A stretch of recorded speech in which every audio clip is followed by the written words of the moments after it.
السلام علیکم ناظرین کرام، نئی ویڈیو میں آپ کو خوش آمدید کہتے ہیں۔ آ گیا وہ شاہکار جس کا انتظار تھا۔ کل پرسوں 2 دن ہو گئے آئینی ترامیم کا مسودہ مانگا جا رہا تھا۔ فضل الرحمان مانگ کے تھک گئے۔ پیپلز پارٹی نے پوچھا، نون لیگ مسلم لیگ نواز نے پوچھا، لا منسٹر نے پوچھا، خواجہ آصف کے پاس وہ مسودہ نہیں تھا، انفارمیشن منسٹر کے پاس وہ مسودہ نہیں تھا، کسی وزیر کے پاس نہیں تھا، کسی مشیر کے پاس نہیں تھا، کسی جرنلسٹ کو نہیں دیا جا رہا تھا۔ آخر وہ کہاں تھا؟ اس مسودے میں آخر تھا ایسا کیا؟ ان ترامیم میں ایسی کون سی خطرناک چیز تھی جس کی وجہ سے اس کو چھپایا جا رہا تھا؟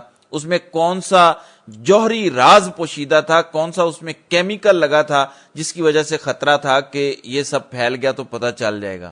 تو اب یہ مسودہ لیک ہو گیا ہے، میرے پاس بھی یہ مسودہ آ چکا ہے۔ یہ تقریباً 24 صفحات پر مشتمل ہے۔ 54 امینڈمنٹس، 54 ترامیم اس مسودے میں کی گئی ہیں۔ ایک سے بڑھ کر ایک خطرناک ترامیم ہے اور پورے کے پورے آئین کے بنیادی سٹرکچر کو تباہ کیا جا رہا ہے، بنیادی ڈھانچے کو تباہ کیا جا رہا ہے۔ سپریم کورٹ کو تو آپ بھول ہی جائیں گے، کیونکہ اس میں آرمی ایکٹ کا بھی ایک تذکرہ موجود ہے۔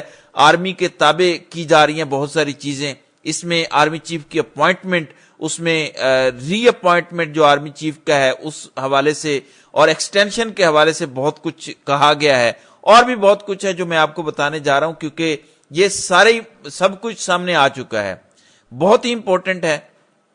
ایک تو نئی سپریم کورٹ بنائی جا رہی ہے، جسٹس منصور علی شاہ کو غیر فعال کرنے کے لیے، موجودہ سپریم کورٹ کو غیر فعال کرنے کے لیے ایک نئی سپریم کورٹ بنائی جا رہی ہے جو سب سے اوپر ہوگی، اور یہ جو موجودہ سپریم کورٹ ہمیں نظر آ رہی ہے یہ اس کے تابع ہوگی۔ میں سادہ الفاظ میں اس مسودے کا کانٹینٹ آپ کو سمجھانے کی کوشش کرتا ہوں کہ اس کا بنیادی مقصد کیا ہے۔ آرمی چیف کی توسیع سے متعلق ناظرین کرام بعد میں بات کرتے ہیں، پہلے میں آپ کو بتا دوں کہ نئی سپریم کورٹ جو بنائی جائے گی اس کو کہا جائے گا نئی وفاقی آئینی عدالت۔ اس کے چیف جسٹس کی تعیناتی موجودہ 3 سینئر موسٹ ججز ان میں سے کسی ایک کی جائے گی، اور یہ اپوائنٹمنٹ پرائم منسٹر کرے گا۔ 3 اس وقت کون سے سینئر ترین ججز ہیں؟ اس میں چیف جسٹس قاضی فائز عیسیٰ، جسٹس منصور علی شاہ اور جسٹس منیب اختر ہیں۔ ان تینوں میں سے کسی ایک کو شہباز شریف چیف منسٹر بنا دیں گے وفاقی آئینی عدالت کا، فیڈرل کانسٹیٹیوشنل کورٹ کا۔ جس کو وہ بنائیں گے اس کی ایج لیمٹ 68 ایئرز ہوگی ریٹائرمنٹ کی، یعنی قاضی صاحب 65 سال کی عمر میں 25 اکتوبر کو ریٹائر ہو رہے ہیں، تو اس سے پہلے ان کو لگا دیا جائے گا وفاقی آئینی عدالت کا چیف جسٹس۔ تو لگانے کے بعد ان کا ٹینیور مزید 3 سال بڑھ جائے گا، ان کی اپوائنٹمنٹ کر دی جائے گی اگلے 3 سال کے لیے وفاقی آئینی عدالت میں، اور اس کے نیچے پھر 6 ججز ہوں گے جن کو قاضی اور پرائم منسٹر جو ملک کے ہیں وہ مل کے لگائیں گے، اور وہ پھر ساری آئینی اور قانونی پٹیشنز اور معاملات کو دیکھیں گے۔ اور باقی سپریم کورٹ جو اس وقت آپ کو نظر آ رہی ہے، یہ سپریم کورٹ عام لوگوں کے مقدمات سنے گی، اس کے لیے اور کچھ، اس کے علاوہ کچھ اور نہیں کرے گی۔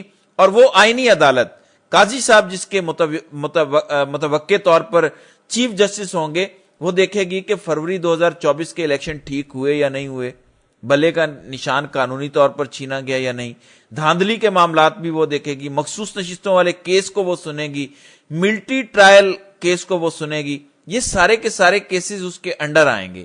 تو یہ ہو گئی وفاقی شرعی عدالت، اور اس میں عمر کی لمٹ 68 ایئرز ہوگی، 68 سال ہوگی، اور اس طرح قاضی کو مزید 3 سال مل جائیں گے۔ اس کے بعد بھی جتنے بھی ججز اس میں بھیجے جائیں گے ان کا ٹینیور بھی 3 سال ہوگا۔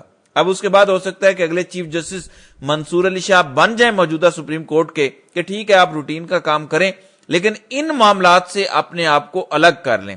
پھر اس میں فوجی عدالتوں کے فیصلے چیلنج کرنے کا معاملہ بھی ہے، کیونکہ اس وقت سپریم کورٹ نے سٹے دیا ہوا ہے، تو یہ معاملہ بھی وفاقی آئینی عدالت کو ریفر ہو جائے گا۔ اور اس میں آئینی ترامیم جو تجویز کی جا رہی ہیں اطلاعات کے مطابق وہ یہی ہیں کہ ان کے خلاف اپیل کا حق فیڈرل ریویو بورڈ کو دے دیا جائے، یا پھر یہ حق بھی وفاقی آئینی عدالت کو ڈائریکٹ دے دیا جائے، درمیان میں ہائی کورٹس اور موجودہ سپریم کورٹ کو نکال دیا جائے۔ تو یہ بھی ایک کام کیا جا رہا ہے۔ پھر آرمی ایکٹ کا معاملہ ہے۔ اب آرٹیکل 243 ہے آئین پاکستان کا، اس میں ایک نئی شق کا اضافہ تجویز کیا جا رہا ہے۔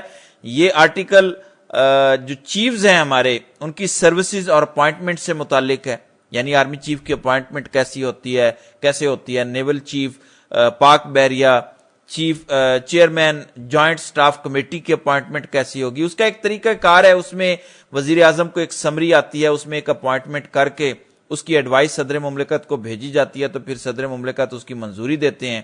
یہ ہے ہمارا سروسز چیف کی اپوائنٹمنٹ کا طریقہ۔ اب آرٹیکل 243 کی شق میں اضافہ کیا جا رہا ہے، یہ ایک نئی شق 5 کا اضافہ ہے۔ اس شق میں کہا جا رہا ہے کہ army chief, chairman joint staff committee اور ایئر چیف، نیول چیف، ان سب کی جو تقرری ہے، ان کی جو ری اپوائنٹمنٹ ہے، ان کی جو ایکسٹینشن ہے اور سروس لیمٹ ہے، ٹینیور ہے، پوسٹ ہے اور ریٹائرمنٹ یا برطرفی ہے، اس کو آرمی ایکٹ آرمڈ فورسز قوانین کی پروویژن کے تابع کر دیا جائے۔ اب اس میں پہلے تھا صرف اپوائنٹمنٹ، جو آئین میں لکھا ہوا ہے وہ صرف اپوائنٹمنٹ ہے۔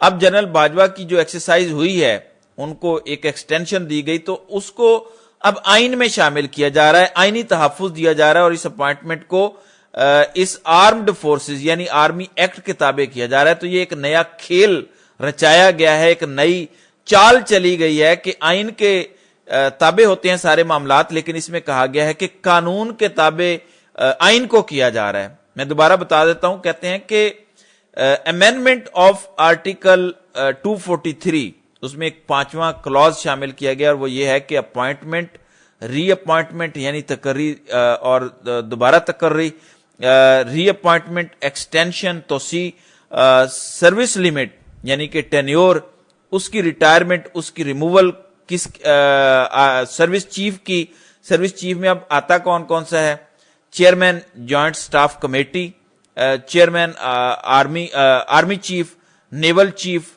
اور air chief of air staff, ان سب کی اپوائنٹمنٹ جو ہے وہ آرمی ایکٹ کے تابع ہوگی۔ تو آئین کو پابند کیا جا رہا ہے آرمی ایکٹ کے تحت۔ یہ پہلی دفعہ شاید ہو رہا ہے، کیونکہ ادروائز آرٹیکل سپریم ہوتا ہے اور قوانین اس کے تابع ہوتے ہیں، لیکن یہ پہلی دفعہ ایک ایسی اپوائنٹمنٹ کی جا رہی ہے کہ آرمی چیف کی اپوائنٹمنٹ اور اس کی توسیع کو، اس کی ری اپوائنٹمنٹ کو اور اس سارے پروسیس کو تابع کیا جا رہا ہے آرمی ایکٹ کے۔ اس کے علاوہ بہت ساری توڑ پھوڑ عدلیہ میں کی گئی ہے۔ میرا خیال ہے کہ اس آرٹیکل کی وجہ سے، یہ جو آرٹیکل 243 ہے، شاید اس کی وجہ سے اس مسودے کو چھپانے کی کوشش کی جا رہی تھی، خفیہ رکھا جا رہا تھا۔ اب 24 صفحات ہیں، 54 ترامیم ہیں، اس سے آپ اندازہ کر سکتے ہیں کہ یہ کتنا بڑا ہے۔ نہ اس بارے میں وزارت قانون کو پتا تھا، نہ وزارت اطلاعات کو، نہ وزارت داخلہ کو، نہ وزارت دفاع کو، نہ وزارت خارجہ کو، نہ ہی پی ایم ہاؤس کو پتا تھا، ایون فضل الرحمان کو نہیں پتا تھا، سیاسی جماعتوں کو، پارلیمنٹیرینز کو کوئی علم نہیں تھا۔ تو یہ کن کی طرف سے لایا جا رہا تھا وہ آپ اچھے سے جانتے ہیں۔ بہرحال یہ مسودہ اب منظر عام پر آ چکا ہے۔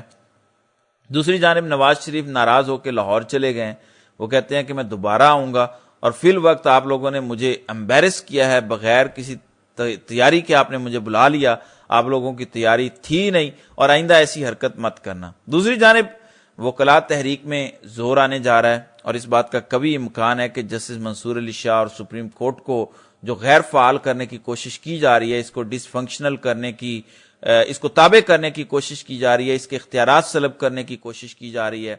پھر ایک اور جو چیز بڑی اہم کی جا رہی ہے وہ ہے لوٹا کریسی۔ لوٹا کریسی کی اجازت دی جا رہی ہے، ہارس ٹریڈنگ کی اجازت دی جا رہی ہے، ووٹوں کی خرید و فروخت کی اجازت دی جا رہی ہے کہ جتنے مرضی آپ لوٹے خرید لیں، ہارس ٹریڈنگ کر لیں، زبردستی ووٹ لے لیں، دھمکیاں دے کے، بلیک میل کر کے آپ ووٹ لے لیں، گن پوائنٹ پہ آپ ووٹ لینا چاہتے ہیں لے لیں۔ اس کے بعد دیکھا جائے گا کہ کیا کیا جائے گا۔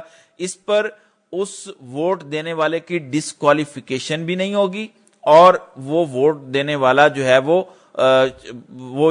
ووٹ بھی شمار ہوگا، یعنی آن فلور کراسنگ کی اجازت جو ہے وہ بھی ان قوانین کے تحت دی جا رہی ہے، جو امرتاب بندیال نے اور جسٹس اعجاز الاحسن نے ایک فیصلہ دیا تھا کہ پارلیمانی پارٹی کی اجازت کے بغیر کوئی ممبر جو ہے وہ کہیں ووٹ نہیں کر سکتا، تو اس قانون کو بھی ختم کرنے کی کوشش کی جا رہی ہے۔ بہرحال یہ اس وقت تک کی اپڈیٹس ہیں، تو دیکھتے ہیں کہ آگے آگے ہوتا ہے کیا۔ تو ناظرین کرام، آپ کی اس ویڈیو کے حوالے سے کیا رائے ہے؟ آپ اپنی رائے کا اظہار کامنٹ سیکشن میں ضرور کیجیے گا۔